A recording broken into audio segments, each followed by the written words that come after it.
Allez, bonjour à toutes et à tous. Désolé pour le retard ce matin. Du coup, je vais la faire un petit peu rapide, plus rapide que d'habitude. On va donc résumer simplement la mise à jour des scénarios en cours. Je vais éviter de passer du temps sur les détails techniques aujourd'hui.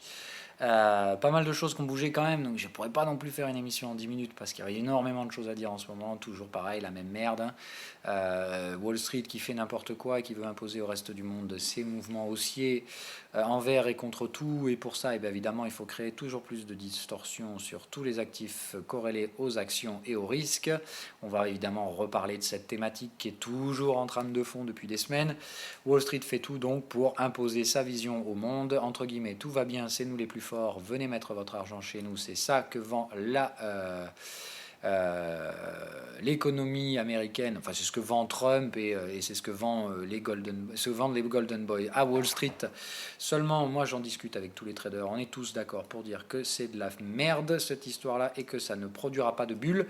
Donc voilà, hein, moi je pense que parmi ce que j'en discutais un peu avec mes confrères, avec mes amis américains traders, et ils me disent tous la même chose. Non, non, je pense pas qu'il y ait de formation de bulle, mais il faut aller chercher le sommet historique du S&P 500 d'abord et ensuite on se pètera la gueule. Voilà, entre guillemets, le son de cloche qu'ils ressentent à Wall Street, c'est-à-dire qu'il faut monter parce qu'il faut monter. Même si c'est en vert et contre tout, on trouvera tous les leviers pour y arriver. On a déjà bien tiré sur la distorsion des prix partout, sur le Forex, sur le Gold, sur le VIX, sur les taux, sur le machin. En fait, on a tiré sur tous les leviers possibles pour amener Wall Street sur un sommet. Et voilà. Donc, entre guillemets, la thématique, c'est ça, c'est qu'il faut faire les couillons encore un petit peu longtemps, même si on sait que c'est à court terme. Il faut continuer le court-termisme sur les stratégies, attendre de plafonner à Wall Street, et puis après, advient ce qu'il advient. Dès qu'on aura le signal de prix, il faudra passer vendeur. Voilà, entre guillemets, le tempo qu'ont mes collègues américains. Ils voient ça pour la fin de l'année et ils ne voient pas tenir le S&P sur ses sommets jusqu'à la fin de l'année. C'est également mon sentiment, mais je vais vous donner mes arguments, évidemment, mais juste pour vous dire, je ne suis pas le seul du tout à commencer à penser que Wall Street est vraiment en fin de cycle, et ils pensent comme moi que ça se rapproche et que c'est beaucoup plus proche que ce qu'on imaginerait, mais je vais vous en parler en détail rapidement après. Donc Bitcoin, pas de grandes nouveautés, toujours dans la structure consolidante. On peut bien valider maintenant le sommet puisqu'on a eu un avalement baissier avec clôture sous le plus bas hier. On est donc en phase de retracement, difficile à dire si il faut payer, pas payer. Si je regarde les signaux en 2 heures, on a bien un triangle avec un momentum acheteur. Donc je dirais oui, mais comme pour moi ça se produit sur aucune zone de prix, si ce n'est le pullback sur la zone technique des 7008. Vous achetez si vous voulez, moi je pense que c'est pas dans le tempo. Donc moi je touche pas pour l'instant, j'attends éventuellement que ça aille plus bas, c'est-à-dire si ça vient chercher la target et que ça redonne un signal de momentum, pourquoi pas. Pour l'instant ça ne m'intéresse absolument pas, je pense que ça peut aller un petit peu plus bas. Sur la partie Ether, on est allé plus bas également, mais là on est en train de tenter un joli avalement aussi en 2 heures qui va se clôturer dans 2 minutes. Si ça pouvait clôturer en l'état, voire un petit peu plus haut, ce serait pas trop mauvais signe pour trouver une stabilisation de cette valeur-là, qui a donc refait un pullback de plus à partir du prix que j'ai acheté l'autre jour. Donc on est toujours un petit peu plus bas, mais on reste quand même dans une structure qui pourrait être haussière. En tout cas, ça me paraît quand même dangereux parce que voilà, le truc c'est qu'on a quand même cassé un support ici, et ça me plaît pas trop. Le fait qu'on l'ait cassé ici, ça pourrait dire que ça c'est une vague 1, qu'on aurait fait une vague 2 ici, et dans ce cas-là, on pourrait avoir une grosse vague 3 derrière. Donc il y a bien une invalidation encore possible sur la partie Ether. Même chose sur la partie Ripple. Pour la transparence, je me suis magistralement planté hier, ce qui fait que je me suis planté chez Bitstamp. Au lieu de mettre un ordre stop en cassure de résistance, comme je vous l'avais dit, je me suis planté, je me suis retrouvé à exécuter au marché sous la résistance, donc c'est la carnage. Bon, après j'ai mis que 500 balles, donc je ne vais pas pleurer. Mais voilà, ça me fait un peu chier parce que évidemment j'ai acheté du Ripple sous résistance, chose que je ne fais jamais. Je vous avais bien dit que j'achèterais que en cas de franchissement de cette résistance. Bon là, je suis malgré moi enfermé dans ce bordel, à devoir maintenant attendre et espérer que ça casse. Évidemment, si on pète le support, c'est un stop franc que je vais me prendre dans la gueule, et une perte que j'aurais pu éviter. Bon, grosso merdo, ça va me coûter 50 balles, hein, si ça tombe 50, 100 balles, quoi. C'est pas la fin du monde, mais c'est une petite erreur que j'aurais bien aimé quand même éviter, tout simplement. Sur la partie IOTA, ça retombe alors que c'était bien orienté les jours précédents. Ça continue, hein, les haltes sous pression, sous pression, sous pression. Ça attend un relais haussier. Je pense qu'on peut le trouver, encore une fois, là aussi, ça peut très bien être tout simplement un marché baissier. Mais je pense pas. Voilà, je pense que ces deux consolidations-là, au contraire, orientent bien L'aspect IOTA, maintenant, bon, c'est pas garanti et c'est pas gagné non plus, ce genre de choses. Donc sur les cryptos, honnêtement, c'est pas que j'ai rien à vous dire, mais c'est que là, comme je dois faire vite, je pense qu'il ne faut rien tirer comme conclusion des journées d'aujourd'hui. Si ça clôture en bas, ce sera pas très bon. Si on a une mèche basse, ce serait mieux. Donc à surveiller les clôtures aujourd'hui, mais je pense qu'il ne faut pas s'amuser à faire de l'intraday dans les contextes actuels. Simplement essayer donc de voir si on regarde les corrélations Bitcoin, Ethereum, Bitcoin, Altcoin, ou si on peut avoir une décorrélation, voire une inversion de corrélation, c'est-à-dire voir des altcoins performants avec un Bitcoin faiblement performant. Ce serait assez intéressant à mettre en place. On poursuit dans donc, les marchés classiques. Je regarde juste un coup d'œil au calendrier économique. Voilà, le big truc aujourd'hui, c'est ça. Le PIB trimestriel, alors là, c'est quand même magique. Ils l'attendent à 4,1%. Autant vous dire, ils ont intérêt à ne pas se rater. Et si c'est le cas, ça va être supra-bullish dollar. Ça permettra évidemment au gold de casser son support, aux indices américains d'aller chercher les sommets historiques. Donc ça ferait plaisir à Wall Street d'avoir 4%. Maintenant, attention à ce qu'ils ne se plantent pas la gueule. Je vous rappelle quand même que malgré tout, on fait tout pour écarter ce qui n'est pas bon en ce moment et pour surpricer tout ce qui n'est pas trop mauvais. Donc attention, je vous rappelle quand même que la publication d'Amazon hier, elle n'est pas bonne. Alors elle n'est pas mauvaise non plus comme l'a été celle de Facebook, mais elle n'est pas bonne. Hein, voilà, donc il ne faut pas vous attendre, ça n'a pas gapé de 10% ce matin. Sur la partie Amazon, ça peut aller chercher un petit peu plus haut, on va en parler rapidos, mais je vois pas que ça, je n'imagine pas du tout ce truc là aller au sommet chercher $2000, 2500 comme j'ai pu voir ces targets stupides hier sur Twitter. Donc ça prouve bien qu'il y a des imbéciles de particuliers complètement inexpérimentés qui achètent ces valeurs et ce n'est pas pour me déplaire. Ça veut donc dire que on est bien au sommet de la bubule avec des valeurs toujours plus hautes, toujours plus crétines et des gens toujours plus stupides et toujours plus avides de gains faciles. On va faire un petit tour rapide, hein, on va y aller, comme ça vous verrez bien le délire. Si je vais sur TweetDeck, vous allez voir la recherche est assez marrante. Si je viens ici, que je fais une recherche par exemple sur AMZN, vous allez voir la différence. C'est très intéressant ce qu'on voit comme truc. On ne peut pas mettre tout en grand là. Ah ben j'avais déjà fait ma recherche AMZN. Donc, hop, oh, ça pose tellement de façon que c'est n'importe quoi. Alors on va filtrer, on va juste mettre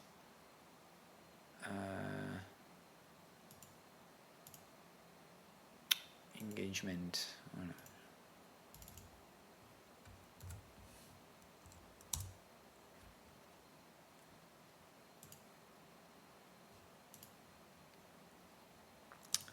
Voilà, ça en mettra un petit peu moins. Mais alors hier, vraiment, je vous en ai posté 2 ou 3 des tweets. C'était absolument magique.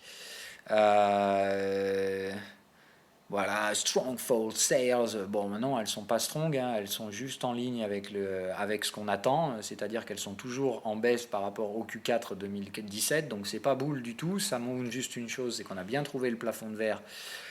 Sur Amazon à 60 milliards de dollars voilà, earning season is full effect, ça vous vend de la merde. Voilà, are you owner or donor? Donc voilà, il faut acheter des grosses capilles, acheter Apple, McDonald's, Starbucks, Nike, acheter de la force, acheter du US, acheter de la merde, on a besoin de votre argent.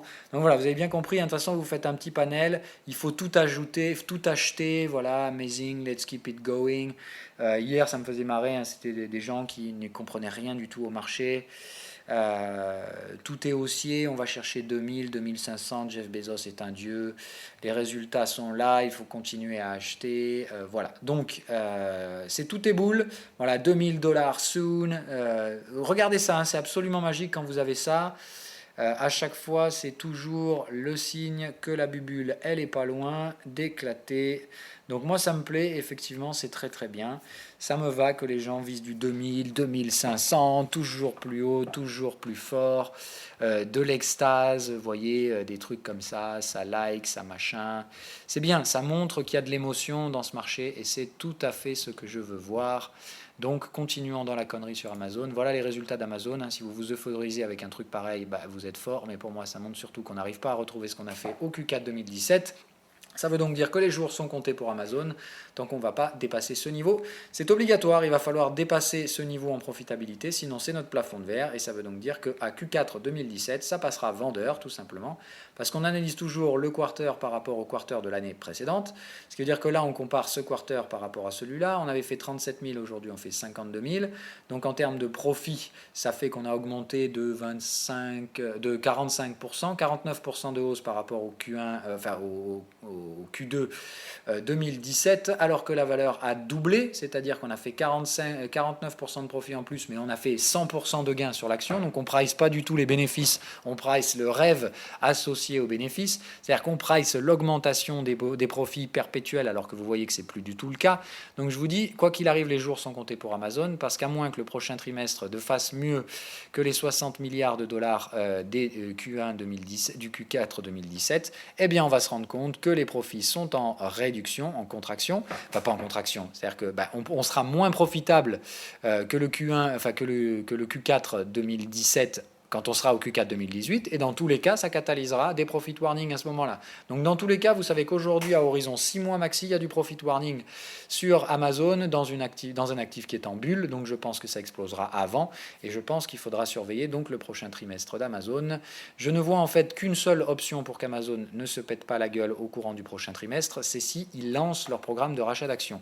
Ils ont prévu d'avoir un programme de 5 milliards de rachat d'actions pour utiliser leur cash flow qui est complètement énorme, puisque là maintenant, ils ont généré un bénéfice par action de 5 dollars, donc ça veut dire qu'ils ont un cash flow énorme à disponibilité, comme ils ne distribuent pas de dividendes, donc soit ce sera une grande nouveauté, Amazon va distribuer un dividende, mais je pense pas, soit ils ont comme option de commencer à dépenser du cash, c'est possible, soit ils vont racheter une entreprise, donc en tout cas il y a des relais possibles pour soutenir un petit peu la bête sur le trimestre en cours, quoi qu'il arrive, à échéance 6 mois, pour moi Amazon c'est une bulle qui éclatera, vous faites comme vous voulez, si vous voulez en acheter en mode to the moon, 2200, 2500, 2000 dollars, vous faites ce que vous voulez, moi je pense qu'on n'ira pas chercher ces valeurs-là et qu'on se pètera la gueule avant.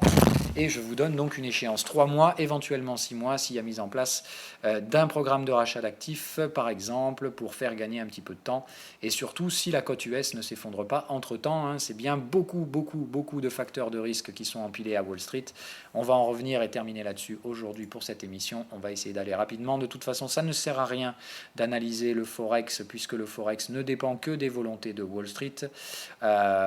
Puisque, comme je vous l'ai dit, je discutais avec mes traders, ils s'en foutent. En fait, aujourd'hui, le pricing n'est plus important. Regardez le gold, on recasse déjà les supports, on essaie probablement, voilà, breakout. Donc, ce sera le troisième dans la ligne, toujours pareil. Donc, en fait, on s'en fout de tout ce qu'on fait. Il faut tout casser en route, mais tout ce qui importe, c'est d'aller chercher les sommets du S&P 500. Ensuite, quand on aura ça, eh ben, on aura atteint l'objectif maximum, c'est-à-dire que derrière, il n'y aura plus qu'un objectif, ce sera d'essayer de survivre le plus longtemps possible au-delà de ces sommets historiques avant de partir en récession. Donc, comme je vous l'ai dit, tout le monde est au même son de cloche, ce n'est qu'une question de mois. Et à mon avis, plus vite on va au sommet, plus vite on se pètera la gueule dans ce sommet. Donc Wall Street, les jours sont comptés. Pour l'instant, on continue de jouer au con. Quoi qu'il arrive, il faut baisser et il faut trouver tous les leviers possibles pour que ça monte à Wall Street. Donc on vend le gold encore et toujours, pas de risque. Le VIX est vendu, évidemment. On va essayer d'acheter du junk bond, on va s'emprunter à court terme sur le repo. Tout est fait de toute façon pour trouver du financement, pour acheter encore toujours et un tout petit peu à Wall Street, faire acheter les imbéciles de particuliers, leur permettre d'entretenir les petites bubules. Mais on a déjà bien compris qu'on est sur les phases de ralentissement sur ces actifs en bulle parabolique. Et donc normalement pour moi, l'échéance sera assez rapide. Je vais prendre Amazon donc en exemple. Amazon qu'on attend à réouvrir proche de ses sommets historiques, qui va donc très probablement essayer de les pousser un petit peu plus haut. Mais moi Amazon, je pense qu'on ira non seulement pas chercher les 2000 dollars, mais pire que ça, qu'on risque de se péter la gueule un petit peu avant, ou au pire on ira faire les 2000 pour faire parler les imbéciles et ouvrir d'autres targets, essayer de les faire imaginer 2002, 2005 et compagnie. Mais il faut s'attendre quand même normalement à ce qu'on ait déjà fait la phase de retour de volatilité. Je vous rappelle que dans un crack, on a fait une émission là-dessus, hein. Je ne vais pas revenir dans les détails. Il faut des éléments précis pour pouvoir spéculer sur un crack, il faut un retour de volatilité avec du volume. On a bien ici retour du volume, retour de la volatilité. Normalement, il reste une dernière poussée derrière qui est moins forte que les précédentes et puis le marché s'écroule. Donc pour moi, on est mature pour s'écrouler sur Amazon. Maintenant, ce n'est pas le catalyseur des résultats qui permettra de le faire, donc on va attendre que la valeur s'épuise et puis qu'elle casse les supports. Mais je resterai à la recherche de ventes sur Amazon au sein du prochain trimestre et même au fin des prochaines semaines. On attendra les autres résultats, Nvidia et tout ça, et Apple mardi prochain, qui sera pareil, un autre gros, et celle-là j'attends qu'elle se pète bien la gueule, on verra bien. Donc si Apple... De toute façon, moi je les joue tous, quoi qu'il arrive, il y en a un qui fera chuter complètement Wall Street. Peut-être que d'ici là, on se sera offert le sommet historique. Sur le S&P 500, c'est vraiment le rêve des opérateurs actuellement. Voilà, quand vous voyez ça, ils veulent rien lâcher. Il faut du profit, du profit, du profit, du profit, du profit, toujours plus haut, toujours plus fort, toujours plus haut, toujours plus fort. Il faut absolument aller s'enfoncer dans le sommet historique. Ça, c'est ce qu'aimeraient bien les Golden Boys, c'est-à-dire arriver à faire une bonne grosse bulle, c'est-à-dire répéter le schéma de la fin de l'année dernière sur la fin de cette année. C'est ça qu'ils veulent nous vendre à Wall Street. Regardez les titres, je vais vous le mettre, je ne sais plus où je l'ai vu, je crois que c'est sur le DXY. C'est pas ça, c'est où? C'est sur le VIX, je crois, alors. De toute façon, c'est toujours dans les mêmes merdes. Voilà, c'est ça. Wall Street Sleepy Summer could be setting up next stage for stocks bull run. Ce que ça veut dire, tout simplement, pour ceux qui ne parlent pas anglais, c'est qu'en gros, ils se disent que l'été de calme ambiant à Wall Street annonce d'ores et déjà le lit propice pour une fin d'année superbe à Wall Street et pour un bull run permanent et un écrasement de la volate qui pourra se perdurer donc au sein des prochains mois. Ce qu'attend Wall Street, donc, c'est un bull run qui fasse plus de volatilité, plus de risque, on va au sommet historique, on essaie de tenir plusieurs mois, derrière récession et VIX qui explose sont à attendre, mais pour l'instant tout va bien. Vous avez bien compris, à Wall Street c'est une affaire de timing. On peut encore vendre du gold pour trouver de l'argent, on peut encore faire les cons avec le dollar pendant quelques mois, faisons-le. On va d'ailleurs parler du dollar pour terminer cette émission assez rapidement. C'est un graphique que je vous ai partagé hier pour simplement prendre un peu de recul. Je vous rappelle qu'en ce moment il n'y a que deux options dans le marché, soit vous faites du court terme, très court terme, c'est-à-dire vraiment, j'ai même envie de dire 15 minutes, vous jouez les tendances, vous jouez l'enfoncement des niveaux, c'est-à-dire que par exemple sur le gold, vous attendez l'enfoncement du niveau, vous rentrez, vous scalpez, vous prenez des gains, puis vous vous barrez. C'est ça en fait la logique maintenant. C'est soit on ne cherche pas à comprendre et on pousse les tendances aussi stupidement que possible, toujours plus loin, toujours plus fort, parce que de toute façon la logique ne peut être que soit court-termiste, soit long terme. On ne peut pas vraiment faire de swing dans ces marchés-là, puisqu'on se retrouve pris entre deux feux en fait. C'est pour ça que moi je me fais un peu démonter en ce moment, parce que je swing au moment où c'est le pire moment pour le faire, entre les positionnements long terme qui sont des dynamiques assez lentes à se mettre en place, et les stratégies court terme qui poussent toujours plus loin, toujours plus fort, les stratégies de tendance débilement, tout simplement, parce que ne sachant quoi faire, on suit la tendance. Les gogos et les moutons sont là pour entretenir toutes les tendances au-delà de toute logique, puisque l'intérêt n'est pas donc d'être logique, mais simplement de pousser les tendances le plus loin possible, jusqu'à ce que les acheteurs de long terme, jusqu'à ce que les investisseurs de long terme soient là pour corriger les excès stupides de court terme. Donc soyez conscients que le dollar, on vous le vend encore une fois comme étant l'actif refuge et compagnie, c'est là où il faut mettre son argent, acheter du dollar, acheter du dollar, vendez le gold, c'est surtout pas, il ne faut surtout pas aller sur le gold. Voilà, je vous montre ce graphique, je pense que ça parle de lui-même. Pour tous les imbéciles qui vous parlent de théorie de dos et compagnie pour comprendre les marchés financiers, eh bien là on peut quand même l'utiliser. Voilà, en théorie de dos c'est un marché baissier, donc pourquoi on vous vend ça comme étant un marché haussier? Juste parce qu'encore une fois on vous prend pour des cons, mais c'est la thématique à Wall Street. On a bien ici une belle structure en ABC, c'est-à-dire que vous avez bien ici ABC. Hop, un joli ABC, bien étiré, puisque l'ABC fait 161,8 de la vague A. C'est assez rare, mais ça arrive. On voit bien la vague impulsive, la correction en deux vagues, et une vague C bien plus longue, bien plus tendancielle, qui a donc permis d'installer le 161,8. Mais pour moi, c'est terminé. Je pense encore une fois que tous ceux qui se sont amusés l'année dernière, je vous les ressors encore, je m'en souviens tellement de tout le monde ici. Il faut acheter le dollar, le dollar est haussier. Voilà, bon, ils se sont bien fait péter la gueule toute l'année. Alors quand on est arrivé ici, ah ben il faut vendre le dollar, il faut vendre le dollar, il faut vendre le dollar. Bon, maintenant il faut l'acheter, il faut l'acheter. Bon, ils ont toujours tort ces mecs-là. Donc en fait, moi je pense qu'au bout d'un moment, il faut comprendre que les mouvements du marché, ils sont pas non plus anodins. Et quand vous voyez ça, en fait, il faut vraiment reculer. Quand vous voyez ça en mensuel, moi ça annonce une chose, c'est qu'on est déjà en train de se retourner, qu'on est déjà en train de préparer la vague 1. Donc là, on a déjà fait cette vague 1, cette fameuse vague 1, puisqu'on a permis la cassure du support ici, c'était bien propre. Moi ça m'aurait suffi, mais le marché a voulu pousser un petit peu plus. Ce qui fait que j'ai dit, chouette, le marché pousse un peu plus, il vient chercher un support, je vais pouvoir jouer un correctif dollar. J'ai joué ce correctif dollar, je suis d'ores et déjà en train de me projeter sur les prochaines phases de vente. Moi je pense que le dollar, une fois qu'il arrive là, il aura terminé sa vague 2, il va nous faire une grosse 3, qui va se diriger à la cassure de ce support-là, probablement même des suivants. Derrière, il nous restera une petite 4-5 à faire et on aura fini. Et on aura fait le nouveau creux sur le dollar. Et derrière, évidemment, on verra bien pour que ça remonte.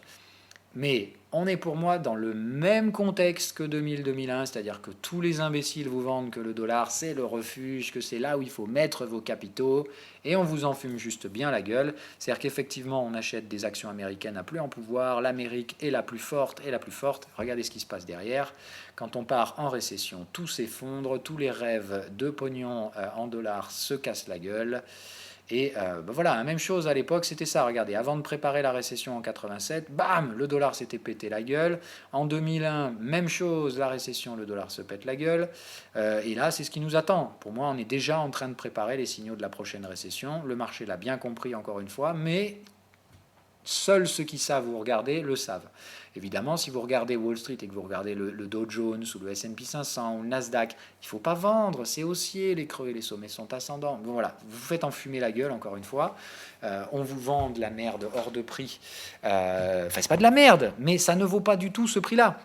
Voilà, on est pré-récession, et c'est pas le moment d'investir, et encore moins le moment d'investir dans les actions qui ont monté le plus. Plus ça monte, plus ça descendra pendant la récession. Donc c'est clairement pas le moment d'aller vous investir sur du Apple, du Tesla, du Google, du Netflix, et encore moins de l'Amazon. Donc tous ceux qui achètent en visant du 2000-2500 $, ils vont se faire ruiner la gueule par des valorisations qui vont perdre 40 à 50% en quelques semaines, pour ne pas dire quelques jours. Tout simplement, prenez le Bitcoin, répétez, et imaginez-vous ce que vous avez ressenti quand vous étiez en train d'acheter les 18 000, 19 000 et 20 000 $ pour les plus malchanceux.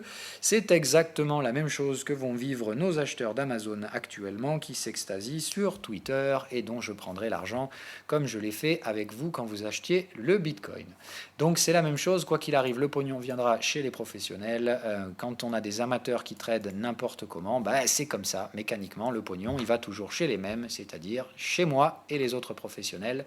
Donc je vous invite cette fois à ne pas me donner votre argent en achetant vos actions américaines. Maintenant, moi, je vous ai assez prévenu. Si vous les achetez, ça vous regarde. Et moi, je serai là pour prendre le pognon de tous ceux qui l'auront fait cette bêtise. Maintenant, c'est qu'une question de temps. Je vous l'ai dit, c'est comme le Bitcoin. Je me suis raté une fois avant de le pécho. Encore une fois, toute transparence, je ne fais pas le mariole, je ne fais pas le divin, je ne fais pas le Dieu qui a tout compris et tout vu sur le Bitcoin. Je vous rappelle que j'ai également vendu le Bitcoin ici, pensant qu'on avait eu le pré-signal du crack et qu'on allait y aller ici. Je me suis bien planté, mais ici, j'avais encore une fois les mêmes éléments, retour de la volatilité, hausse du volume et plafonnement. Ici, bien évidemment, j'ai tenté ma vente pour le crack, ça n'a pas marché. Je me suis fait arracher en 2 jours à l'époque, je vous le rappelle, et je n'ai pas caché cette perte, mais n'empêche que ça ne m'a pas empêché de recommencer plus tard. Et c'est exactement la même chose que je fais à Wall Street. C'est pas parce que je me rate 1, 2, 3 fois que je vais m'arrêter. Je l'aurai mon sommet et je prendrai le pognon de tous les imbéciles qui achètent des actions américaines hors de prix. On va s'arrêter là-dessus. Je vais essayer rapidement peut-être de prendre vos commentaires s'il y en a quelques-uns, mais je vais essayer de faire ça vite.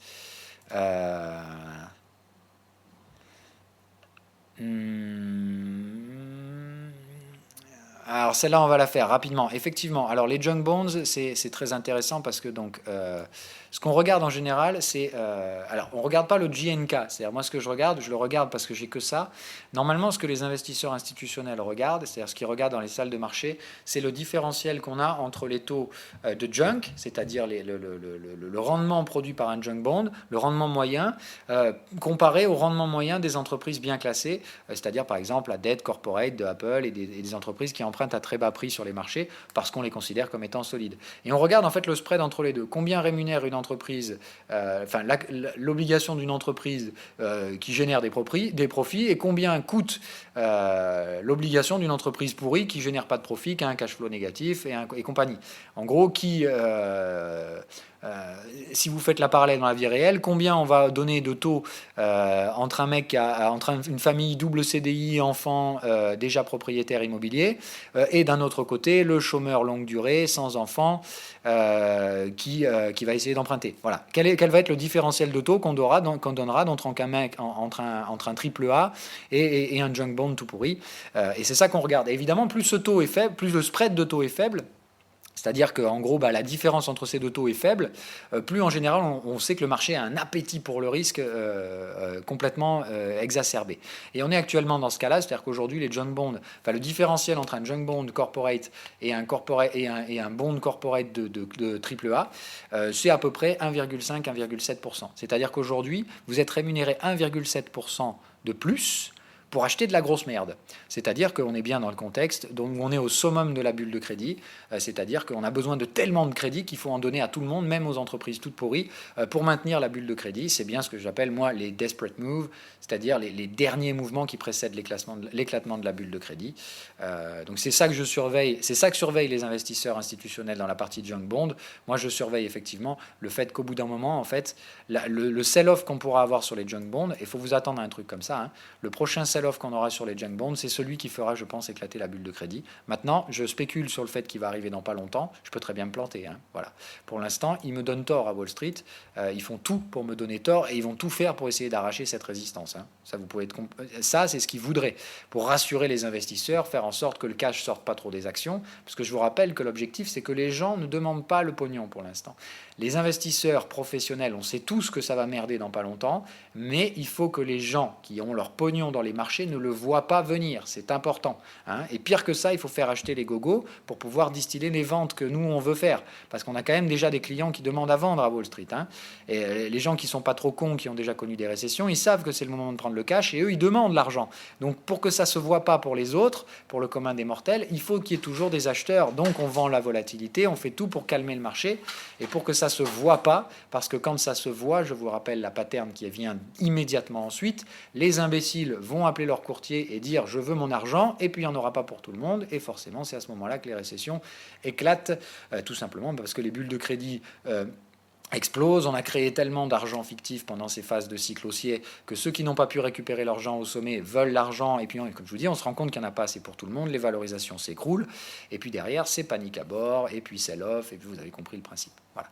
Donc c'est pour ça qu'on regarde les junk bonds, parce que le moment où les junk bonds tombent, ça veut dire que les entreprises qui sont déficitaires n'arrivent plus à s'octroyer du crédit, et quand elles peuvent plus s'octroyer du crédit, elles peuvent plus produire, et ça veut dire que c'est tout le système productif qui commence à se péter la gueule, parce que les entreprises, elles sont toutes liées. Généralement, ce sont les sous-traitants des grosses entreprises qui sont le couteau sous la gorge et qui ont besoin et qui ont un recours au crédit. Donc tant qu'elles ont un crédit pas cher, elles peuvent continuer à boucler les fins de mois. Le jour où elles n'ont plus accès à un crédit junk bond, tout simplement, si on leur demande un crédit excessivement cher et qu'elles ne trouvent pas de financement sur les marchés, au bout d'un moment, elles ne peuvent plus produire, elles mettent la clé sous la porte, la chaîne de sous-traitance se casse la gueule, et évidemment, derrière, je vous le dis, ce sont les pertes de profitabilité qui arrivent. Mais tout ça, c'est un schéma, si vous voulez. Moi, ce schéma, il est clair pour moi, parce que j'ai appris à comprendre tout ça. Mais je sais que ça peut prendre des mois avant de se mettre en place. Mais c'est ça, la prochaine dynamique, et on a déjà les premiers dominos qui ont commencé à tomber, mais évidemment, pour l'instant, Wall Street ne voit rien. Voilà, hein, et ferme les yeux, et on fait en sorte que tout le monde ne voit pas la mécanique qui est déjà en place. Il faut faire en sorte que les gens ne le voient pas et que ça dure le plus longtemps possible. C'est ça l'objectif pour l'instant. Allez, je vous laisse là-dessus. Je reprends peut-être un autre commentaire rapidos. Alors non, je l'oublie pas, c'est juste qu'une corrélation, c'est binaire, c'est-à-dire que si vous pensez qu'une corrélation c'est quelque chose de linéaire et de persistant et totalement faux. Il n'y a aucune corrélation au monde qui est persistante. Pire que ça, ça arrive qu'elle s'inverse juste pour vous emmerder. Et je pense que ça risque éventuellement de s'inverser. Dans le cas où on aurait ce que je pense, c'est-à-dire un scénario de pump sur les alts et petit pump sur le Bitcoin qui l'aura anticipé, dans ce cas-là, le Bitcoin aura seulement été précurseur et ils resteront corrélés, mais avec des phases beaucoup plus prédominante sur les alt que sur le BTC. L'autre option, c'est tout simplement, effectivement, tout le monde se pète la gueule. Dans ce cas-là, je me fais déclencher les stops. Moi, je ne suis pas un magicien, je ne sais pas ce qui va se passer. Non, je ne traiterai jamais IOTA BTC, Ripple BTC, pour une raison très simple. Si je le fais, regarde, tu vas voir ce que ça donne. Si je fais XRP BTC, par exemple, ok, voilà à quoi ça ressemble pour moi. Alors là, ça va encore, c'est lisible en daily. Mais là, déjà, tu vois, Sine Wave, il est complètement paumé. Il n'arrive même pas à trouver de cycle. Donc, tu vois, Sine Wave, là, voilà. Là, il y est et il ne trouve pas un seul cycle. C'est-à-dire que moi, en fait, j'ai remarqué ça. À chaque fois que tu essayes d'analyser Sine Wave versus BTC, ça ne marche pas. Enfin, quoi que ce soit versus BTC, ça ne trouve pas de cycle. Sine Wave est complètement paumé. Voilà. Ils sont vraiment, mais complètement paumés. Alors, attends, je vais essayer un truc quand même. Je suis en train de voir, c'est peut-être ça. Ah, c'est peut-être ça, en fait, qui merde. Ah, intéressant. Ok, et ben alors vous pouvez le faire. Bah, tu vois, je viens de découvrir un truc grâce à toi. Donc vous pouvez le faire en fait, mais il faut multiplier les valeurs. C'est-à-dire si vous faites XRP BTC, vous multipliez ça par 1 million ou 2 millions. En fait, il faut que la valeur ici ne soit pas 0,00000. Et dans ce cas-là, vous voyez, Sine Wave arrive à retrouver des cycles. Ah bah à la limite, il faudrait que je fasse une update Sine Wave. Donc en attendant que je fasse une update de Sine Wave, faites comme ça. C'est-à-dire que si vous voulez faire du XRP BTC, vous le faites. Mais dans ce cas-là, vous me le multipliez par 1 million. Voilà. Ok. D'ailleurs, là, par exemple, vous voyez qu'on est dans un cycle haussier qui n'est pas inintéressant. C'est-à-dire que là, on était dans un cycle haussier faible. On a la target et on arrive sur cette target. Donc là, ça pourrait être pas inintéressant, effectivement, comme je vous dis, de revoir une phase de hausse prédominante sur les altcoins plus que sur le BTC. Ça serait pas complètement stupide. Voilà, on a les patterns de TP. Ça peut aller encore un peu plus bas, c'est-à-dire qu'on peut avoir encore un petit dump en 2 heures des altcoins par rapport à BTC. Mais on voit bien ici que pour moi, cette dynamique-là, elle est en train d'accélérer et qu'elle va donc, une fois purgée, se repartir à la hausse. Donc je pense un cycle de pump sur les altcoins à venir, peut-être dans les prochains mois. La dernière fois, ce sont les altcoins qui ont sauvé le Bitcoin du carnage à 6 000 $. Cette fois, c'est peut-être le Bitcoin qui va sauver les altcoins sur le carnage de leur gros support. On verra. En tout cas, c'est un scénario, moi, qui me semble totalement possible. Quand je vois ce genre d'action de prix là et je vois que ça stabilise, je me dis effectivement au pire un petit push pour aller un peu plus bas. Alors là, moi malheureusement, j'analyse pas trop le volume sur un truc comme ça, mais on va tenter de le faire. C'est-à-dire que je vais faire mon analyse habituelle. Ici, on va essayer de voir si on a un peu de volume qui traîne. Ouais, bon, c'est sale. Hein. C'est quand même vraiment, vraiment sale. Alors, on a un petit pic de volume ici, vers les 54. Maintenant, attention, hein, je vous dis, moi, je fais quand même très attention sur ces analyses-là. Voilà, bon, on est pile poil dessus. Donc, vous voyez quand même, c'est magique. C'est-à-dire qu'avant même de le voir, on voit que c'est ici. Donc là, il est possible qu'on ait un support là, sur et sous cette zone-là. Et normalement, ça devrait peut-être tenir. En plus, c'est vrai que ça correspond à cet overlap-là. Donc, pourquoi pas hein. Moi, je vous dis, je ne serais pas surpris d'un pump des altcoins par rapport au Bitcoin. On voit bien les structures, les structures où la baisse se fait en 2 vagues. 1, 2 vagues, 1, 2 vagues. Et on pourrait très bien s'arrêter là. Voilà, c'est-à-dire que là, on aurait terminé la dernière impulsion et on serait en train de se préparer vers une nouvelle phase plus pricée par les altcoins que par le Bitcoin. Allez, je vais m'arrêter là, sinon l'émission sera trop longue. Je vous souhaite une bonne journée. Bye bye et à bientôt.